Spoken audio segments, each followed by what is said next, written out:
कार्यक्रम के पुण्यार्चक हैं पिताजी स्वर्गीय श्री रमणलाल तानाजी सा जैन एवं माता श्री स्वर्गीय बिजकोर बाई रमणलाल जैन की स्मृति में श्री विजय कुमार जी रमणलाल जी जैन, श्रीमती मंगला विजय कुमार जी जैन, पुत्र एवं पुत्र वधू विपुल विजय कुमार जैन, सोनाली विपुल जैन, पौत्र तीर्थेश विपुल जैन, पता पारौला, जिला जलगांव, महाराष्ट्र। पुत्री एवं दामाद श्रीमती ममता जितेंद्र जैन, श्री जितेंद्र बसंती लाल जैन, पौत्र अनिश जैन, समय जैन, पता पिपलगांव, हरेश्वर, जिला जलगांव, महाराष्ट्र।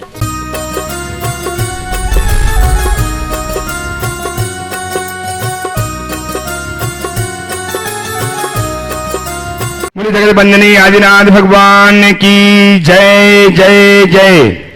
संत श्रोमणी आचार्य भगवान विद्यासागर जी महाराज की, परम पूज्य प्रमाणिक संत महामना मुनिराज प्रमाण सागर जी महाराज की, परम पूज्य सागर जी महाराज की जय जय जय। भव्यजनों, आज पुनः हमें सौभाग्य मिला है अपने आराध्य गुरुदेव परम पूज्य प्रमाण सागर जी महाराज के चरणों से संबद्ध होने का, जो गुणायतन के प्रणेता, संकट समाधान प्रवर्तक, भावना योग के प्रवर्तक के रूप में जगत विख्यात हैं, जिनकी संप्रेरणा से लाखों जीव अपनी शंकाओं का समाधान प्राप्त करके अपने जीवन को धन्य कर रहे हैं। मैं आपको गुरुदेव के श्री चरणों से जोड़ूं, उसके पूर्व में चाहता हूं कि गुरुदेव का वरद हस्त हम पर आशीष के रूप में आच्छादित हो। अतः मेरे साथ उच्चारें, नमोस्तु महश्री, नमोस्तु महश्री, नमोस्तु महश्री। महर्षि, आज के इस कार्यक्रम को मैं ऑनलाइन प्रश्नों के माध्यम से प्रारंभ करना चाह रहा हूं, आपका आशीष चाहते हुए। गुरुदेव अमीनगर सराय बागपत से आंचल जैन आपके चरणों में बारंबार नमोस्तु करते हुए जानना चाहती हैं कि गुरुदेव, जिन्हें खुशी नहीं देती उन्हें तजुर्बे बहुत देती है।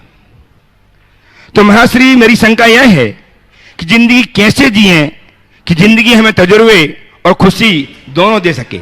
बहुत अच्छी बात है। ज़िंदगी जिन्हें खुशी नहीं देती उन्हें तजुर्बे ज़रूर देती है, और ऐसा हम कैसे जिए कि हमें तजुर्बे और खुशी दोनों मिल सके। इसका बड़ा सीधा सा उपाय है। जिन लोगों के जीवन में तजुर्बा है उनसे हम कुछ सीख ले लें। अगर हम तजुर्बेकार लोगों से कुछ सीख लेते हैं तो हमें बिना परेशानियों के ही बहुत सारा तजुर्बा मिल जाता है, और जो तजुर्बेकार हो जाते हैं, अनुभवी हो जाते हैं, उनके जीवन के दुख अपने आप से मिट जाते हैं। तो लोगों को चाहिए, दो तरह का तजुर्बा है, एक स्वयं के द्वारा उत्पन्न किया गया और एक दूसरों के तजुर्बे से सीखा गया।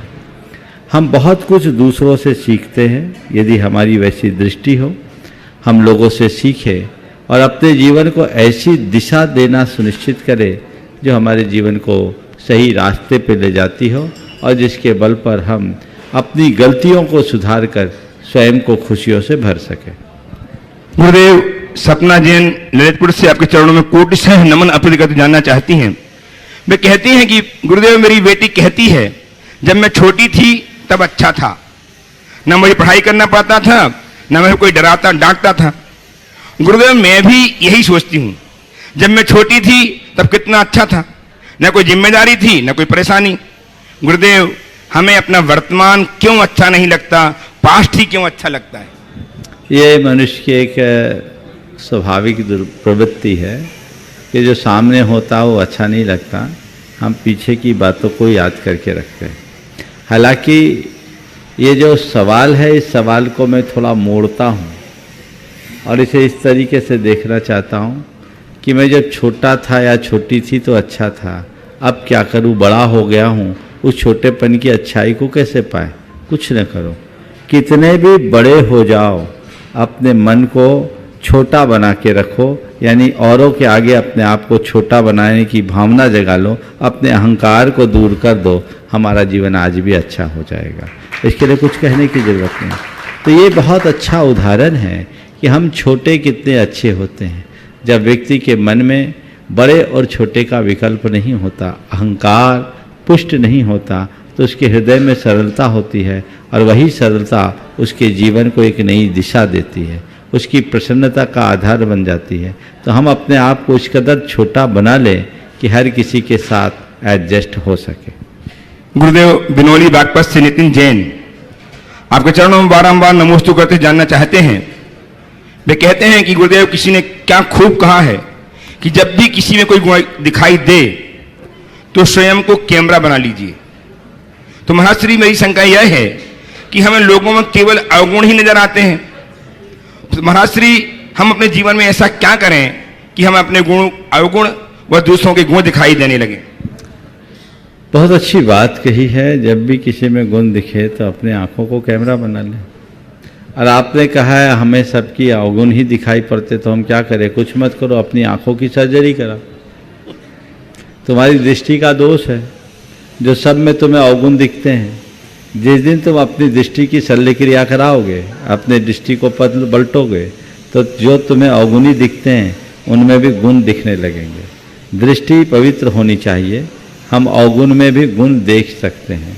हमारे गुरुदेव का एक बहुत अच्छा वाक्य है कि महल हो या कुटिया, कम से कम प्रवेश का एक द्वार जरूर होगा।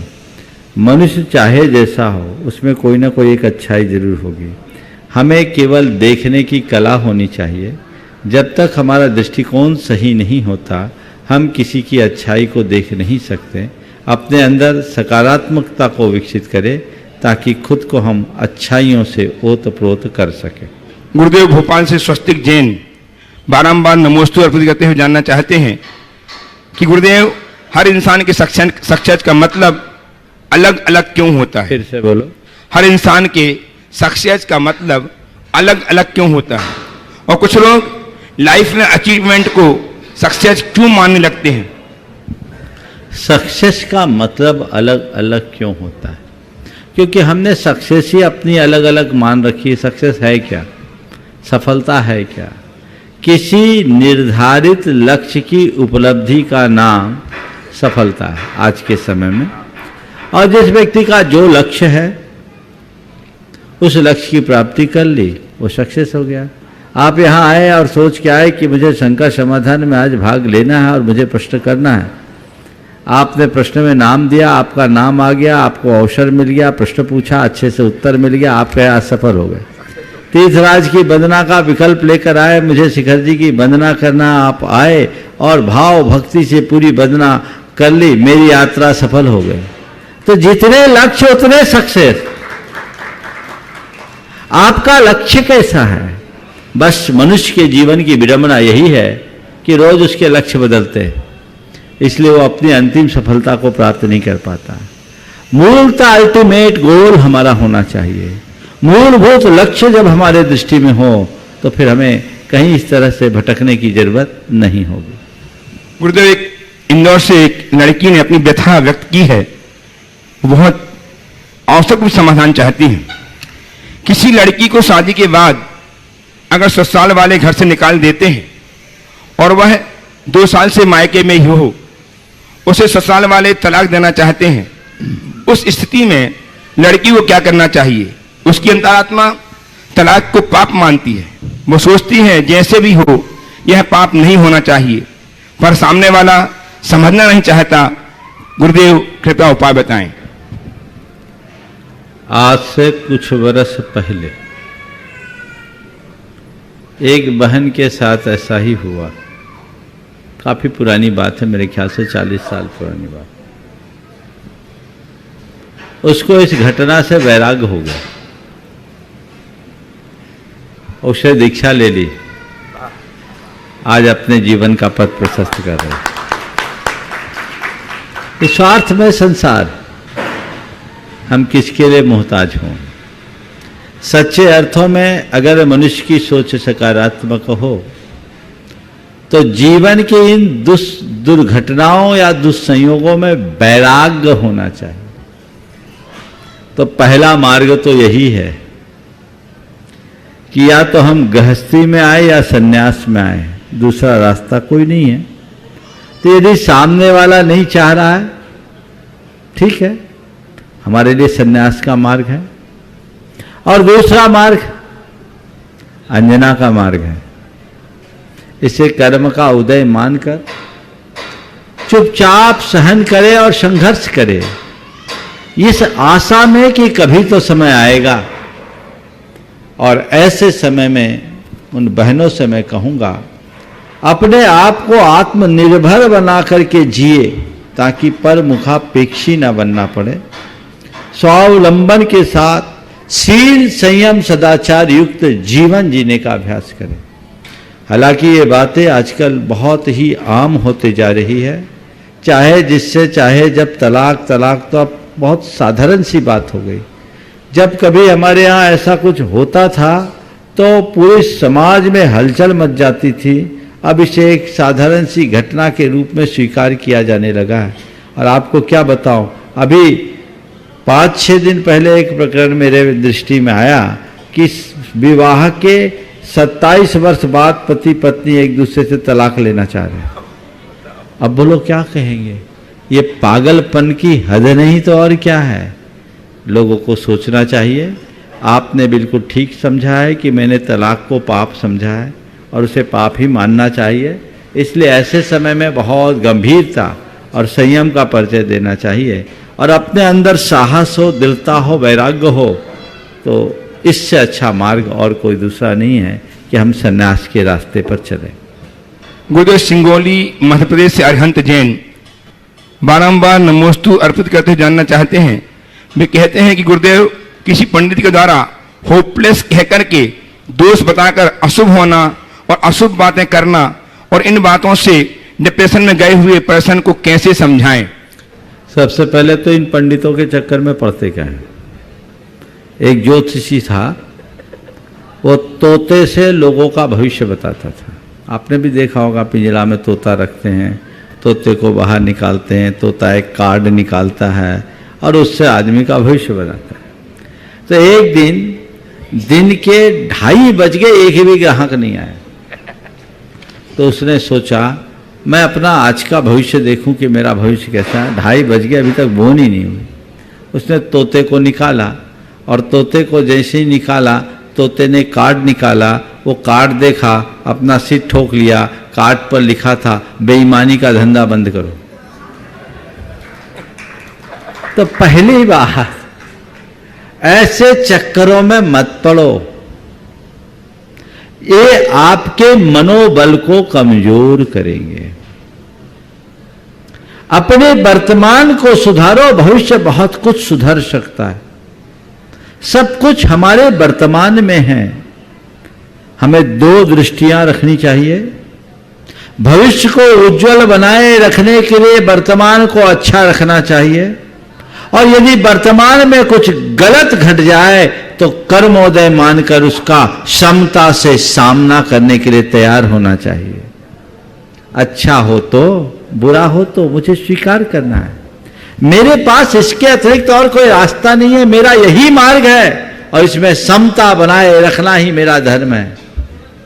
ऐसी सोच अपने अंदर जो बना के रखते हैं वो कभी घबराते नहीं हैं। अगर किसी के कहने से कोई डिप्रेशन का शिकार हो गया है तो उसको थोड़ा सा सकारात्मक सोचना चाहिए। एक आज से करीब 27-28 वर्ष पहले एक परिवार था, उनके एक बच्चे के लिए किसी ने कह दिया इस व्यक्ति के लिए तो महामृत्यु योग है, ये कभी भी मर जाएगा, इसके साथ दुर्घटना होगी। उनकी माँ जी घबराई, पिता घबराए और वो मेरे पास आए। उनको बोला मृत्युंजय जाप करो, महामृत्युंजय जाप करो, विधान करो, ये करो, वो करो, 10 तरह की बातें कह दी। वो मेरे पास आए और मेरे पास आए तो मैंने उनको कहा भैया एक बात को अपने गांठ में बांध के रखो कि मृत्यु का योग तो हर इंसान के साथ लगा ही हुआ है। मृत्युंजय इस संसार में कोई नहीं हो सकता, केवल सिद्ध ही मृत्युंजय हैं, बाकी सब मृत्यु से बंधे हुए। जन्म के साथ मरण लगा है। हमारा तुम्हारा सबका मरण एक दिन होना है।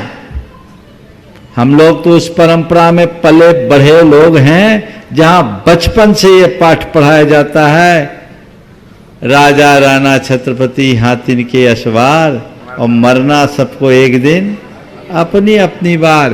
तो एक बार मरूंगा, जब बारी आएगी तब मरूंगा, मरने के डर से हर पल क्यों मरूं।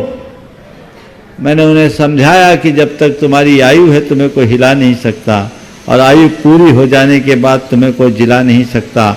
अपने आप को मजबूत बना के रखो, घबराओ नहीं। जो है उसका सामना करो। और मैंने उनको कहा कुछ नहीं होगा, उनके मनोबल को जगाना भी बहुत जरूरी था। तो मैंने उनसे कहा कि तुम किसी के चक्कर में मत पड़ो, नमोकार मंत्र का आराधन करो और अपने आप को मजबूत बनाओ और ये सोचो कि जन्म और मरण इस शरीर का है, आत्मा का न कभी जन्म है न मरण। कब की बात कही थी कि इस व्यक्ति को मृत्यु योग है, ये असमय में जा सकता है, और वो व्यक्ति आज भी जिंदा है। परसों ही वो आदमी ट्रस्टी बनकर गया, परसों ही ट्रस्टी बन करके गया। ये सब चक्कर है। इस तरह की बातों से व्यक्ति को अप्रभावित रहना चाहिए और अपने आप को बचा के चलना चाहिए। इसलिए पहली बात तो जाओ मत, और जाओ तो थोड़ा समझ के जाओ। अगर किसी ज्योतिषी के पास जाकर आप कुछ पूछते हो तो उससे पूछ के घबराओ मत, अपने रास्ते को बदलो। और एक बात ध्यान रखना, घबराने से क्या समस्याएं हल होगी? कर्म गति तारे नहीं टरे की उक्ति को याद रखना। अगर तुम्हारा कर्मोदय तीव्र होगा तो अपने आप कोई ना कोई निमित्त बनेंगे, तुम नहीं चाहोगे तो भी बनेंगे। तो उसके कहने से ऐसा होगा, क्यों दिमाग में ला रहे हो? और पूछ लोगे तो और गड़बड़ होगा। इसलिए मैं कहता हूँ ज्योतिषों के चक्कर में ज़्यादा मत पड़ो। अपने भविष्य को उज्जवल बनाना चाहते हो तो भगवान के निर्देशानुरूप अपना जीवन जियो, ताकि हम अपने जीवन को सुंदर बना सकें। गुरुदेव, शानवी जैन मुंबई से नमोस्तु करते हुए आपकी अपनी एक उलझन सुलझाना चाहती हैं। वह उलझन में है, कहती हैं गुरुदेव, अगर आत्मा देखती है तो अंधा व्यक्ति क्यों नहीं देख पाता? आत्मा देखती है तो अंधा व्यक्ति क्यों नहीं देख पाता? बिल्कुल ठीक कह रहे हैं। देखती तो आत्मा ही है, समझ गए? आत्मा देखती है लेकिन आंखों के माध्यम से देखती है। ये आंख बाहर की संरचना है, समझ गए? मैं आपसे कहता हूँ, आपके पास ये जो बल्ब है, जलता क्या बल्ब है ना? हाँ, तो ऊपर का कांच हटा दे, बल्ब जलेगी? हाँ, क्यों? जलती तो लाइट है, पर वो उसमें कारक है ना, उसके जो लिगामेंट्स है उसमें कारण है। तो ये इंद्रियां बाह्य संरचनाएं हैं। संसारी प्राणी अपना ज्ञान इंद्रियों के माध्यम से ही पाता है। तो ये आत्मा के पास देखने की शक्ति तो अंधे के पास भी है, पर देखने का बाहरी साधन नहीं है। सॉफ्टवेयर हो और हार्डवेयर ना हो तो काम होगा क्या? बोलो। तो देखने का सॉफ्टवेयर तो आत्मा अंधे के पास भी है, पर हार्डवेयर नहीं है, कहां से देख पाएगा? समझ गए? तो वो जब तक परस्पर निमित्त नहीं मिलते तब तक काम नहीं बनता। गुरुदेव, मयूरी ग्रीस जैन कटनी, रीठी कटनी से नमोस्तु अर्पित करते हुए जानना चाहती हैं कि महाराज श्री, लोग उम्र भर परिस्थिति बदलने में लगे रहते हैं। अगर मन की स्थिति बदल जाए तो क्या परिस्थिति स्वयं नहीं बदल जाएगी? बिल्कुल सही। मैं तो रोज ही कहता हूँ, परिस्थिति नहीं, मनस्थिति को बदलने की कोशिश करो। परिस्थितियों को बदलना हमारे हाथ में नहीं है, मनस्थिति हमारी है। हम उसे चाहे जैसे चाहे जब बदल सकते हैं। इसलिए अपनी मनस्थिति को बदलने की तत्परता हमेशा बनी रहनी चाहिए। गुरुदेव, यश मालू छत्तीसगढ़ के बालोद शहर से आपके चरणों में बारंबार नमोस्तु करते हुए जानना चाहते हैं, महाश्री, आपने एक शंका के उत्तर में नॉन वेज के लिए ज्ञानी के विषय में कहा था। नॉन वेज के लिए ज्ञानी के विषय में कहा था।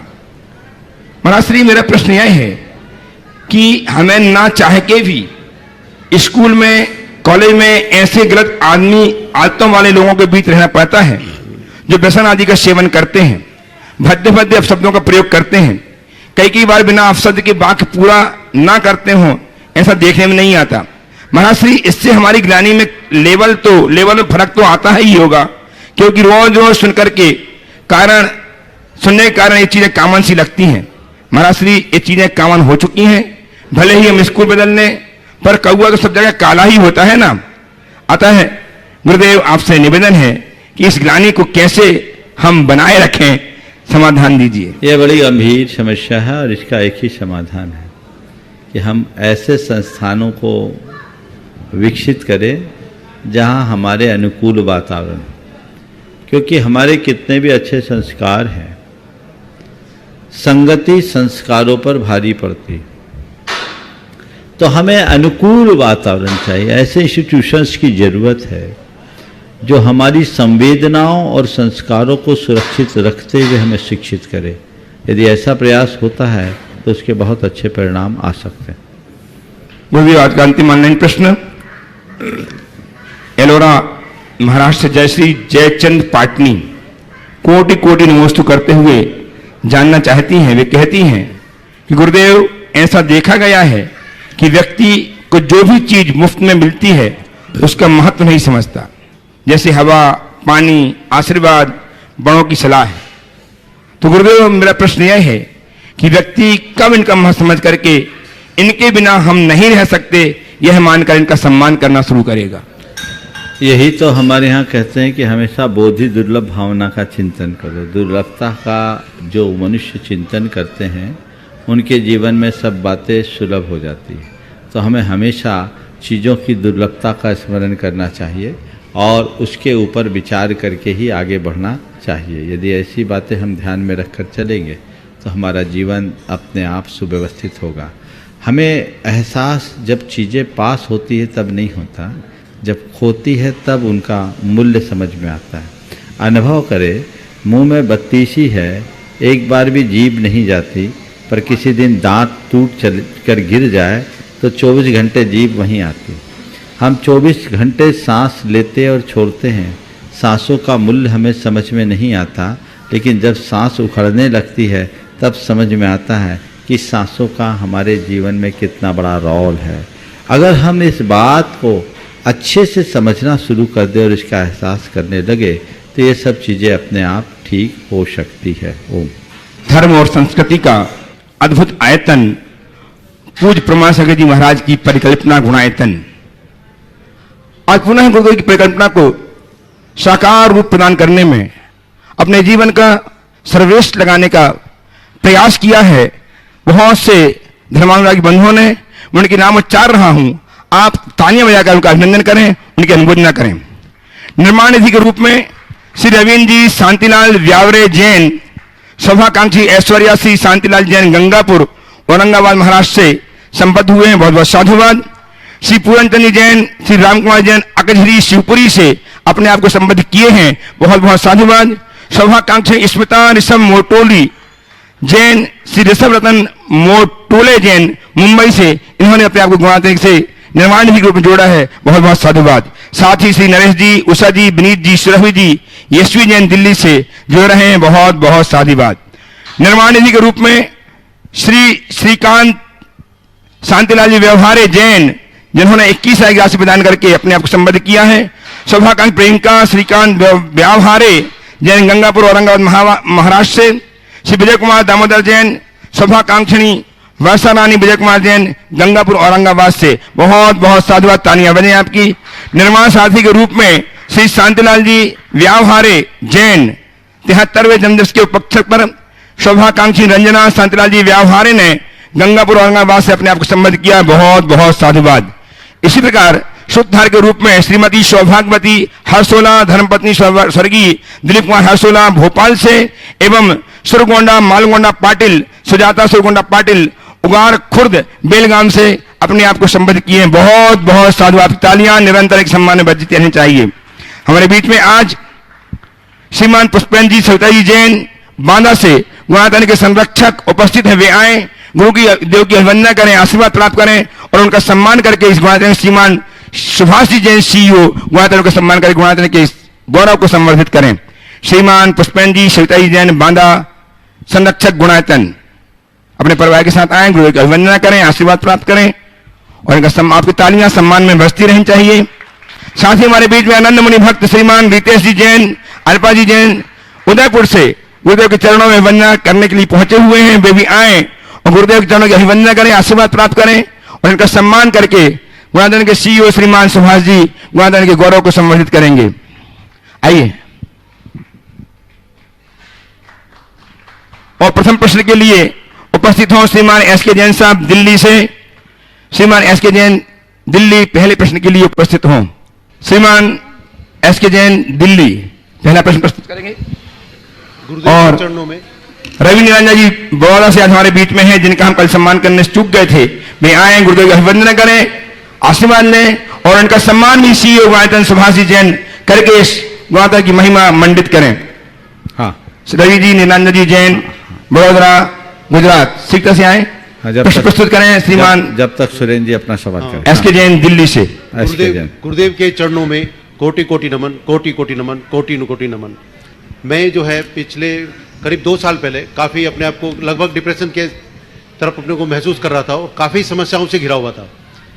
और उसके बाद जब मैंने 2 साल पहले भोपाल में जब भावना योग का कार्यक्रम में भाग लिया, उसके बाद से मुझे अपने आप में काफ़ी परिवर्तन महसूस हुआ और उसके बाद से मैं लगातार भावना योग करता रहता हूँ। यहाँ तक कि मेरा भावना योग चलते चलते पूरा परिवार धीरे धीरे उसमें शामिल होता चला गया है। अब पूरा परिवार ही भावना योग कर रहा है। उस भावना योग की एनर्जी का इतना अंतर है कि धीरे धीरे मैं अपने आप को बहुत ऊर्जावान समझ रहा हूँ। समस्याएं उतनी ही हैं, समस्याओं में कोई अंतर नहीं आया, लेकिन उनको सहने की, उनको सुलझाने की और मेरी ऊर्जा ज़्यादा आ गई है, तो मुझे उतना अंतर महसूस नहीं होता है। बहुत सुंदर आपने अपनी भावना योग का एक अनुभव बताया। बहुत अच्छी बात है और मैं लोगों से कहूँगा इनसे प्रेरणा ले और इसी तरह आगे काम करें।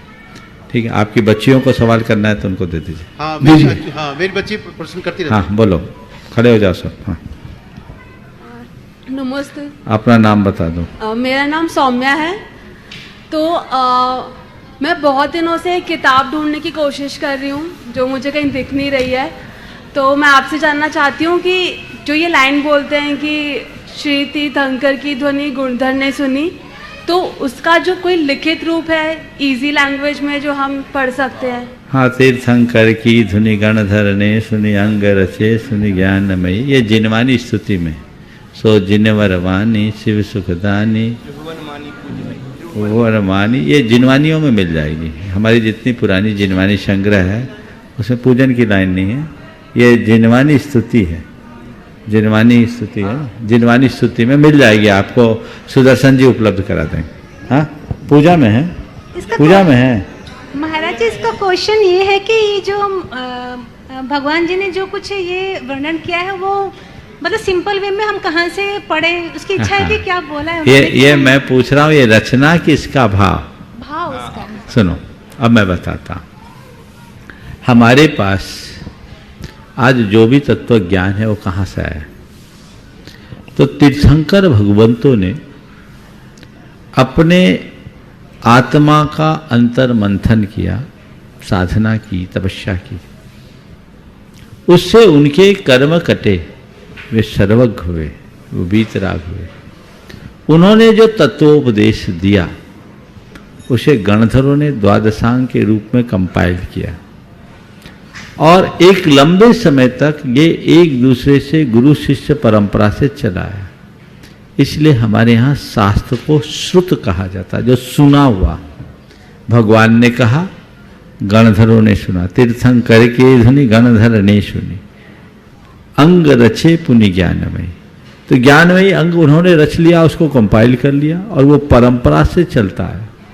और भगवान महावीर के निर्वाण के एक लंबे अंतराल बाद, लगभग 583 वर्ष बाद, पहली बार ग्रंथ की रचना रची गई सतखंडागम के रूप में। उसी समय कषाय प्राभृत की रचना हुई और उसी काल में आचार्य कुंदकुंद हुए। तो जो ज्ञान का मूल स्रोत था वो भगवान से जुड़ा हुआ था। भगवान ने जो कहा उसे लिखा गया। जैसे आज हम लोग बोलते हैं और लोग उसे प्रकाशित कर देते हैं, तो बोला हुआ हम लोगों का है, प्रकाशित किया भक्तों ने।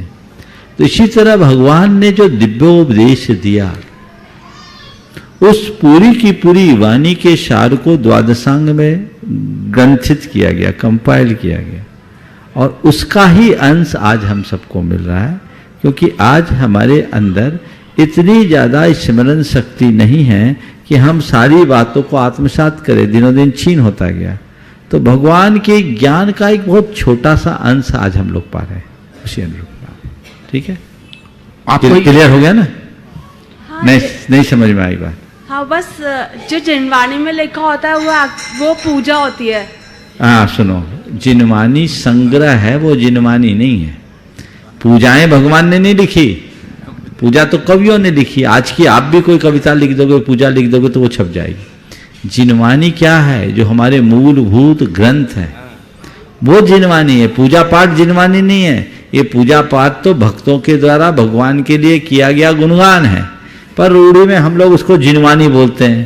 तो ये जिनवानी, उसमें भी कुछ पाठ आदि की ग्रंथ भी रहते हैं, इसलिए उसको जिनवानी संग्रह कर देते हैं। जिनवानी खोलोगे उसमें तत्वार सूत्र भी मिलेगा, बहुत सारे स्तोत्र मिल जाएंगे। तो स्तोत्र भी जिनवानी नहीं है। जो मूलभूत ग्रंथ हैं वो जिनवानी है, बाकी सब भक्तों की रचना है।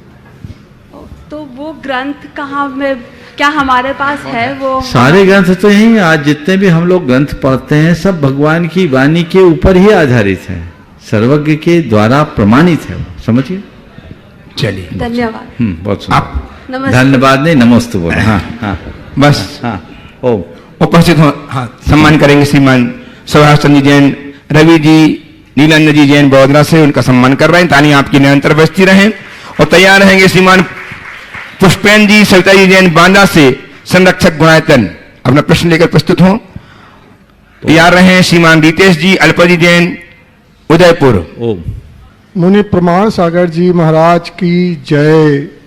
मुनि अरय सागर जी महाराज की जय। हे गुरुवर, मैं जब से आपके सानिध्य में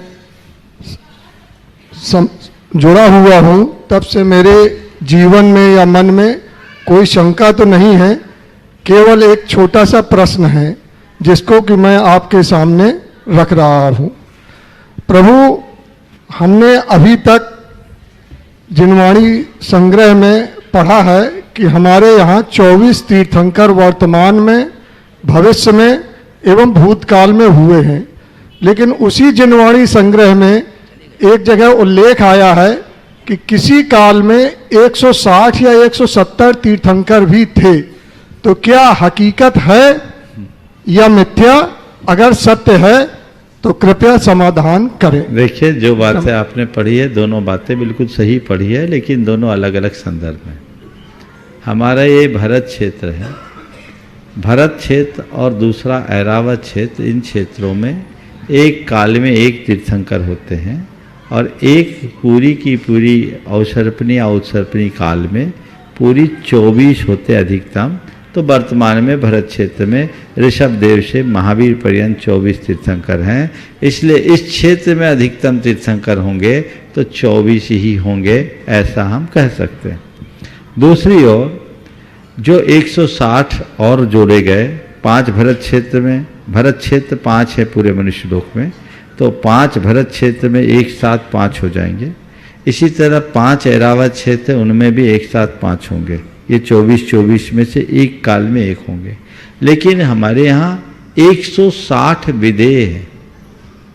विदेहों की कुल संख्या 5 महाविदेहों में एक एक में 32 नगरियाँ हैं, तो कुल मिलाकर 160 है। और प्रत्येक नगरियों में, वो नगरी नहीं, वो पूरा देश है, बहुत बड़ा। यहाँ से विदेह क्षेत्र का भरत क्षेत्र से 64 गुना क्षेत्रफल है, तो वहाँ 32 नगरियाँ हैं। तो 32 नगरियों में 32 तीर्थंकर एक महाविदेह में हो सकते हैं। तो 5 महाविदेह में 160, तो 160 महाविदेह के, 5 भरत के, 5 ऐरावत के, तो कुल 170। और ऐसा एक बार हुआ है। कहते हैं जिस समय भगवान अजितनाथ का तीर्थ प्रवर्तन हो रहा था, उस समय पूरे मनुष्य लोक में 170 तीर्थंकर विचरण कर रहे थे। यानी वो एक ऐसा सुयोग था जब सारी सीटें फुल थी। ऐसा बहुत कम होता है। चलिए, उपस्थित हो श्रीमान रितेश जी, अल्पा जी जैन उदयपुर से। तैयार हैं डॉक्टर पवन जैन, शिक्षक परिवार सदस्य जबलपुर से। नमोस्तु गुरुवर।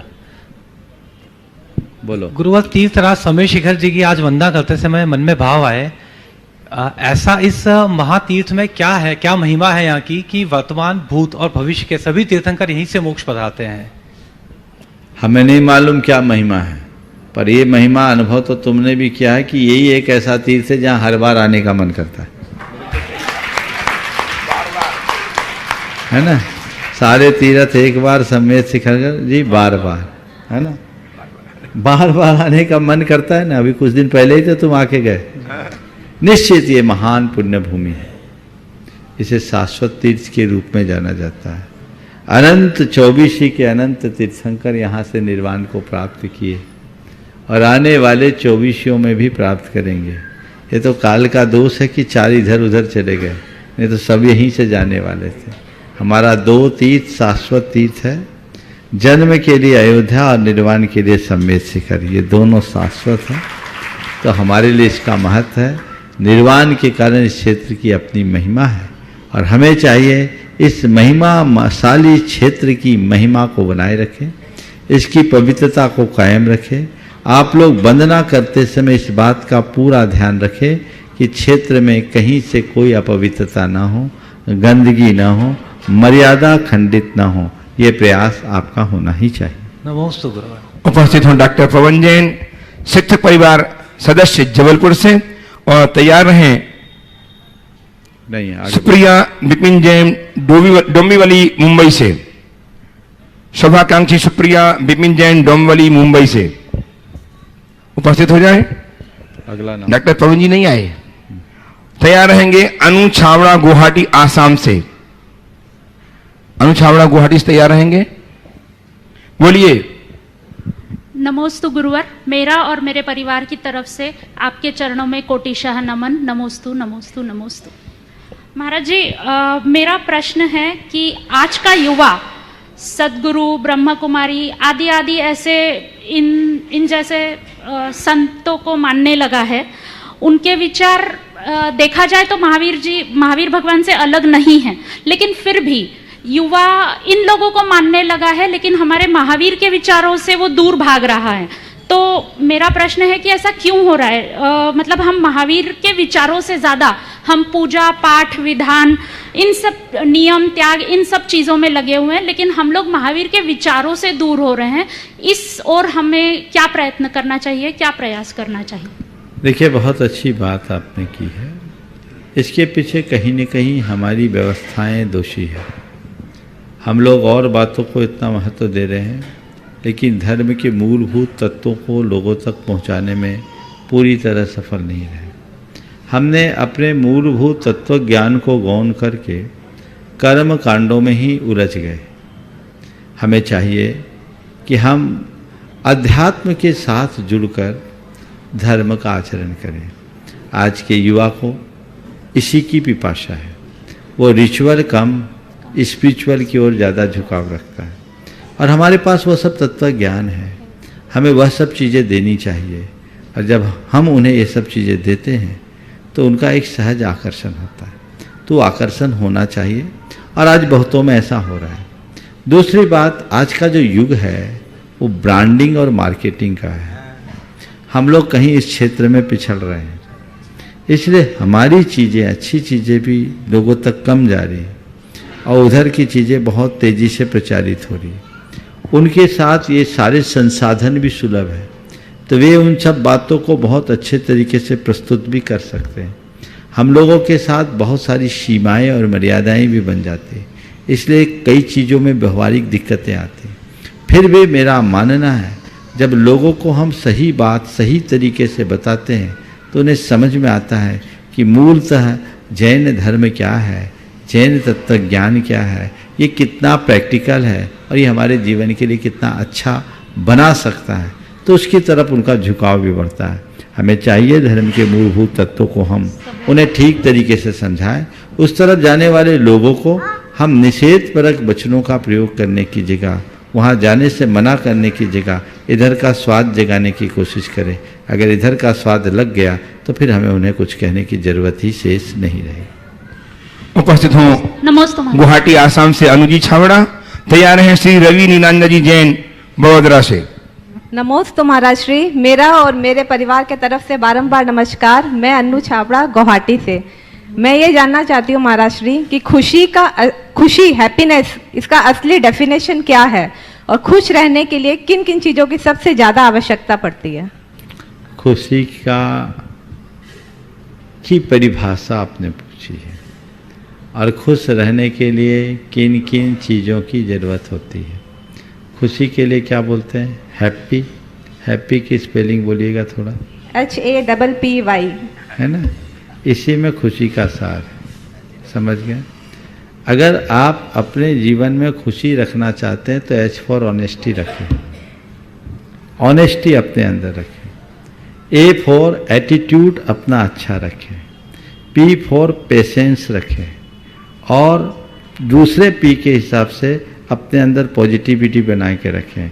और वाई यस, जो कुछ हो उसके लिए यस यस यस, सहज स्वीकारना शुरू कर दे, जो है यस, एवरीथिंग यस, हर पल हैप्पी, मुझे कहीं जाने की जरूरत ही नहीं है। हम इन सब बातों को आत्मसात कर ले तो खुशियां तो हमारे भीतर है। मनुष्य को अपने चिंतन को मोड़ने की जरूरत है। एक बार मोड़ ले तो सब चीजें आ सकती हैं।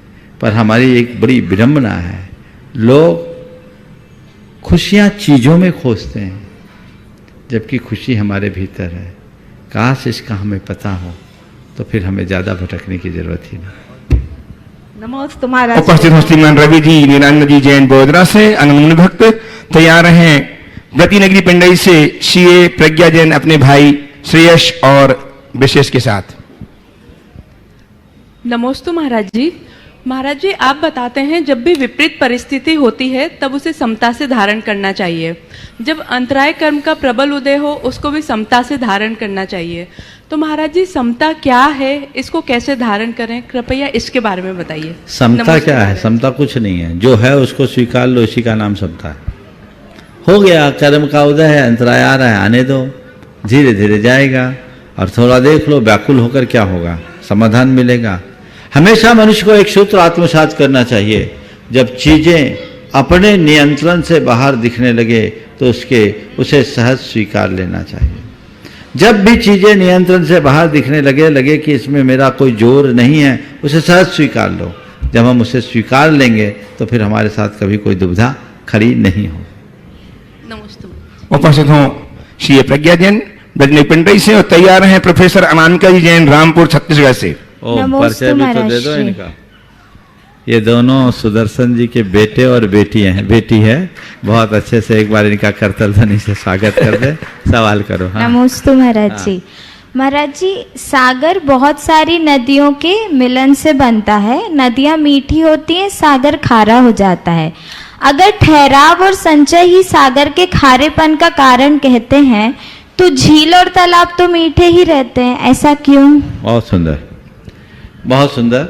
देखिए, सागर का जल मीठा, नदियों का जल मीठा और सागर का जल खारा क्यों होता है, कभी किसी ने मुझसे पूछा था, और आज उसी सवाल को तुमने कुछ आगे बढ़ा करके पूछा है।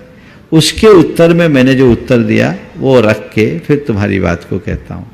मैंने जब मुझसे पूछा गया कि नदी का जल मीठा और सागर का जल खारा क्यों होता है, तो मैंने कहा नदियाँ अपने पास कुछ नहीं रखती, जो होता है वो सागर को सौंप देती है। उनमें वितरण है, जहाँ वितरण है वहाँ मिठास है, और सागर किसी को कुछ देता नहीं, सब अपने पास रख लेता है, इसलिए उसमें खारापन है। अब आपने एक सवाल थोड़ा और आगे बढ़ा के दे गया, सरोवर और झीलों में भी तो ठहराव होता है, उसमें मिठास क्यों? इसलिए कि सरोवर और झील का पानी उसका अपना होता है, उधार का नहीं होता, और सागर का पानी सब उधार का है। सागर दूसरों से लेता है और ये इनके मूल स्रोत से जुड़ा होता है। अपने जीवन को मूल से जोड़ के रखोगे, मिठास भरी रहेगी, और मूल छूट जाए तो जीवन में खारापन आएगा। आगे। प्रोफेसर अनामिका जी जैन रामपुर छत्तीसगढ़ से, तैयार रहें। नहीं है, आगे बोलिए। प्रोफेसर नहीं है, नीला तैयार रहे विश्व सुरेश राव होजारे जैन पुणे से। ओम है जल्दी। हाँ। डॉक्टर वर्खा राजेश जैन मुंबई से तैयार रहेंगी।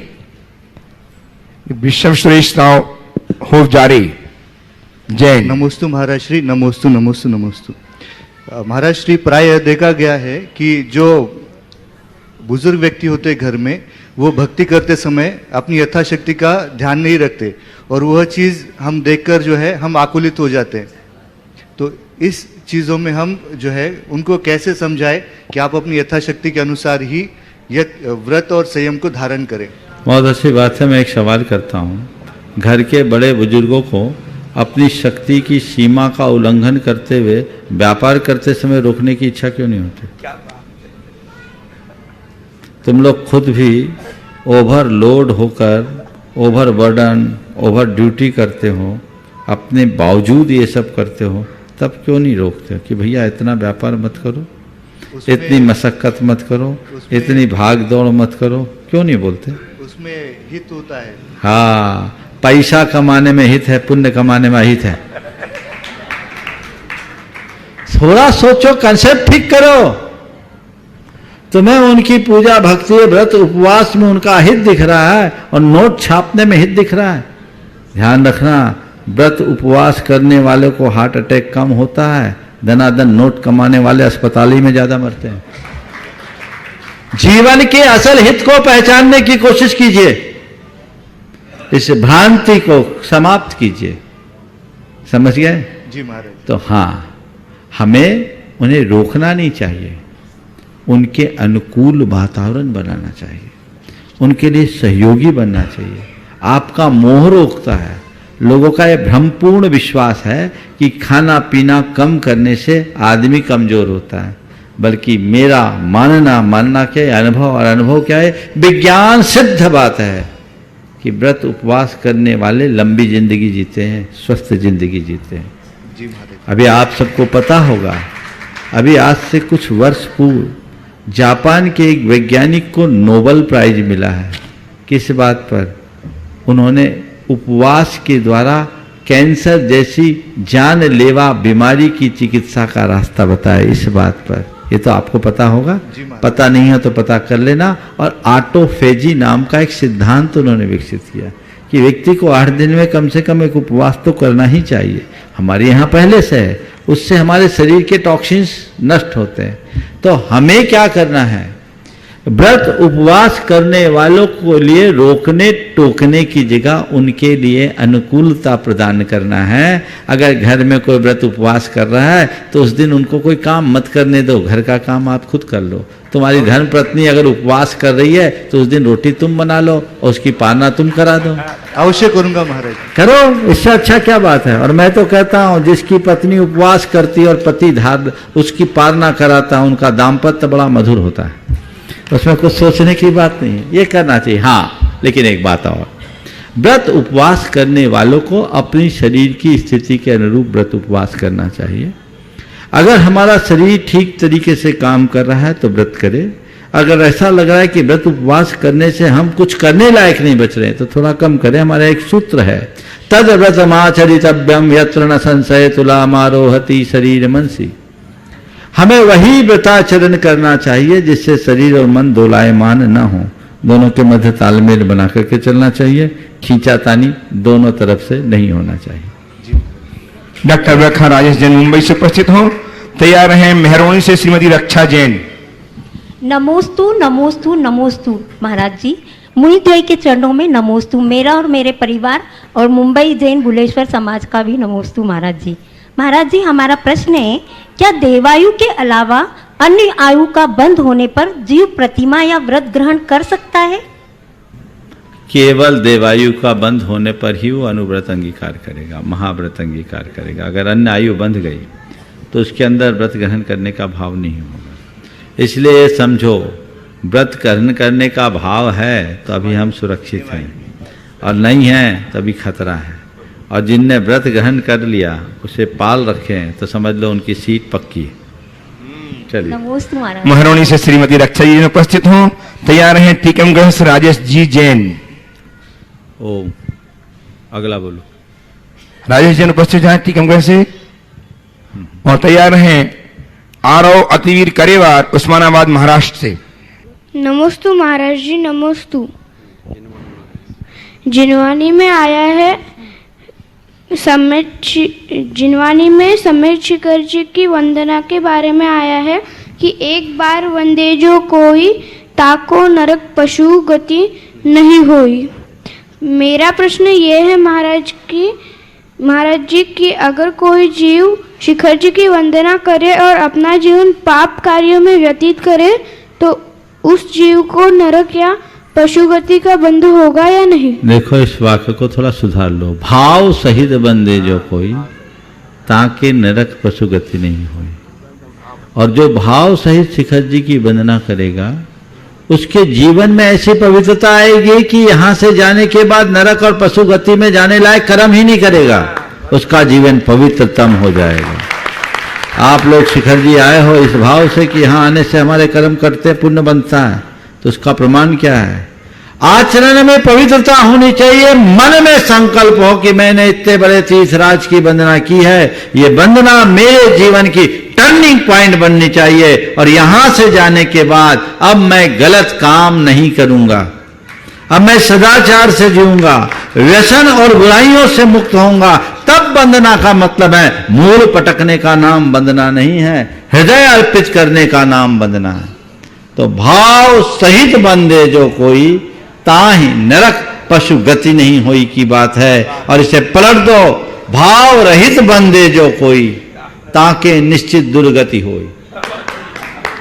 इसलिए आओ तो भाव सहित वंदना करो और भावों का आनंद लेकर देखो, ताकि हम अपने जीवन को धन्य कर सके, खुशहाल बना सके, सुंदर बना सके। उपस्थित हो नैतिक जैन खनिया थाना मध्य प्रदेश से और तैयार रहें ओम। औरंगाबाद से भारती रत्नाकर महाजन। नमस्ते महाराज जी, मेरा प्रश्न है कि अपनी मर्यादाओं को जाने कैसे, अपनी मर्यादा कहाँ तक सीमित हो सकती है एवं मर्यादाओं का संभाल करे कैसे? अपनी मर्यादा को जाने कैसे, अपनी मर्यादा का निर्धारण कैसे करें और मर्यादा का निर्वाह कैसे करें, है ना। देखिए मर्यादा क्या है, हमें इस बात को ध्यान में रखना चाहिए। यह मर्यादा हमारे जीवन की एक सीमा रेखा है।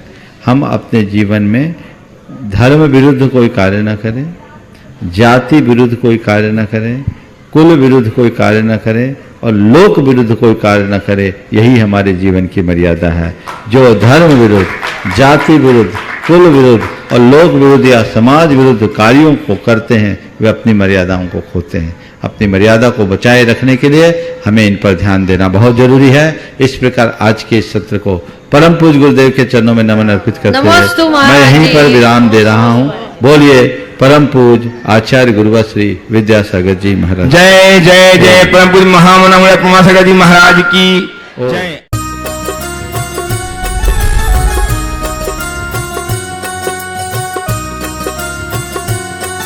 इस कार्यक्रम के पुण्यार्चक थे पिताजी स्वर्गीय श्री रमणलाल तानाजी सा जैन एवं माता श्री स्वर्गीय बिजकोर बाई रमणलाल जैन की स्मृति में श्री विजय कुमार जी रमणलाल जी जैन, श्रीमती मंगला विजय कुमार जी जैन, पुत्र एवं पुत्र वधू विपुल विजय कुमार जैन, सोनाली विपुल जैन, पौत्र तीर्थेश विपुल जैन, पता पारौला, जिला जलगांव, महाराष्ट्र। पुत्री एवं दामाद श्रीमती ममता जितेंद्र जैन, श्री जितेंद्र बसंती लाल जैन, पौत्र अनिश जैन, समय जैन, पता पिपलगांव, हरेश्वर, जिला जलगांव, महाराष्ट्र।